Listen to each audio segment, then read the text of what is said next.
ओम श्री गुरुवे नमः। ओम शांति शांति शांति। प्रणाम भगवान। भगवान योग वासिष्ठ महारामायण से निर्वाण प्रकरण उत्तरार्ध और सर्ग नंबर 70 लेते हैं भगवान, जिसमें शीर्षक है पाषाण जगत के ब्रह्मा द्वारा वासना की क्षय उन्मुक्ता एवं आत्मदर्शन की इच्छा बताकर शिला की चित्रूपता तथा जगत की परमात्म सत्ता से अभिन्नता का प्रतिपादन करके वशिष्ठ जी को अपने जगत में जाने के लिए प्रेरित करना। सत्संग लेते हैं भगवान। अन्य जगत के ब्रह्मा जी कहते हैं, मुनिश्रेष्ठ, मैंने अपने संकल्प से कल्पित 2 प्रार्ध वर्षों की आयु बिता दी। अब चिद आकाश रूप में निर्तिशा आनंद स्वरूप ब्रह्म आकाशमयी परम कैवल्य रूपा स्थिति को प्राप्त करना चाहता हूँ।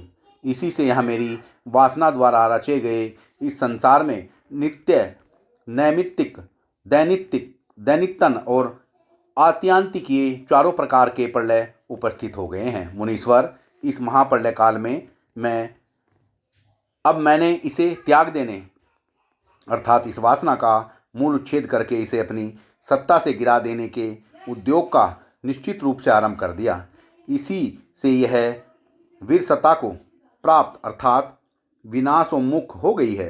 जब मैं चित्त आकाश रूपता को त्याग कर आदि चेतन आकाश रूप महाआकाश होने जा रहा हूँ, तब यहाँ महाप्रलय का आना और वासना का विनाश होना अवश्यंभावी है। यही कारण है कि यह विरस होकर मेरे मार्ग की ओर दौड़ रही है। भला ऐसा कौन उदार बुद्धि प्राणी है जो अपने जन्मदाता का अनुसरण न करता हो। आज यहाँ चारों युगों का विनाश उपस्थित है। अंतिम कल्प, अंतिम मनवंतर तथा अंतिम कलयुग की समाप्ति का समय आ गया है। इसलिए आज ही प्रजा, मनु, इंद्र तथा देवताओं का यह अनंत काल आ पहुँचा है। आज ही यह कल्प का अंत, महाकल्प का अंत, मेरी वासना का अंत और मेरे देह आकाश का भी अंत होने वाला है। ब्राह्मण, इसलिए यह वासना अब क्षीण होने को उद्यत है। जब कमलों से भरा हुआ सरोवर ही सूख रहा हो, तब गंधलेखा कहाँ ठहर सकती है। केवल अभिमान ही जिसका शरीर है, ऐसी इस वासना को स्वभावतः स्वयं ही आत्मदर्शन की इच्छा होती है। आत्म साक्षात्कार के लिए किए गए धारणा अभ्यास रूप योग से इसने अन्य ब्रह्मांड में जाकर वहाँ आपके जगत का दर्शन किया, जहाँ धर्म आदि चारों वर्गों के अनुष्ठानों में लगी हुई स्वतंत्र प्रजा निवास करती है। आकाश में विचरती हुई इस विद्याधरी ने उसी सिद्धि की सामर्थ्य से आलोक पर्वत के शिखर की शिला देखी, जो इसके अपने जगत की आधारभूत है तथा हमारी दृष्टि में केवल आकाश रूप ही है।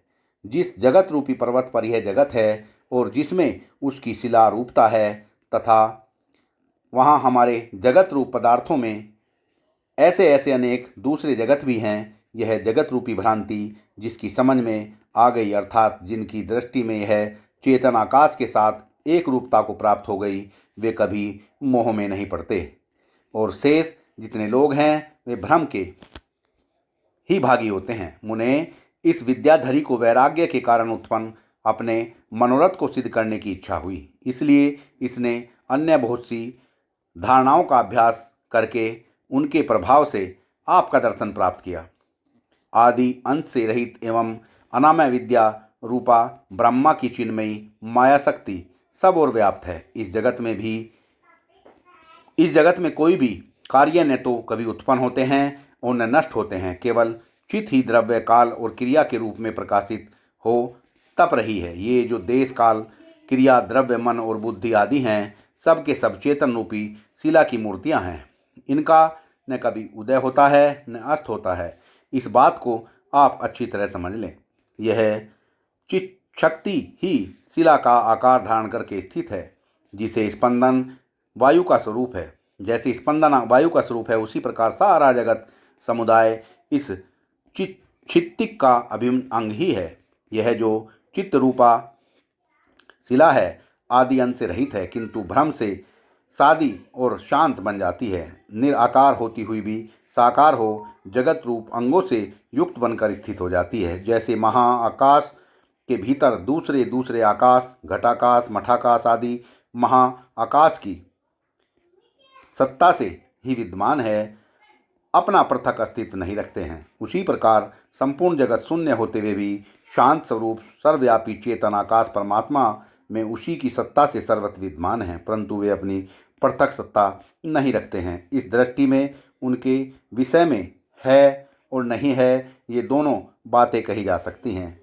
मुनिवर वशिष्ठ, अब आप यहाँ से अपने जगत की ओर जाइए और इस समय अपने पूर्व कल्पित एकांतवर्ती आसन पर समाधि लगाकर परम शांति का अनुभव कीजिए। मेरे जो कल्पित बुद्धि आदि जागतिक पदार्थ हैं, वे प्रलय को प्राप्त हो परम अव्यक्त तत्व में मिल जाएं, क्योंकि इस समय हम परब्रह्म परमात्मा पद को प्राप्त हो रहे हैं। सत्संग को विराम देते हैं भगवान। प्रणाम भगवान।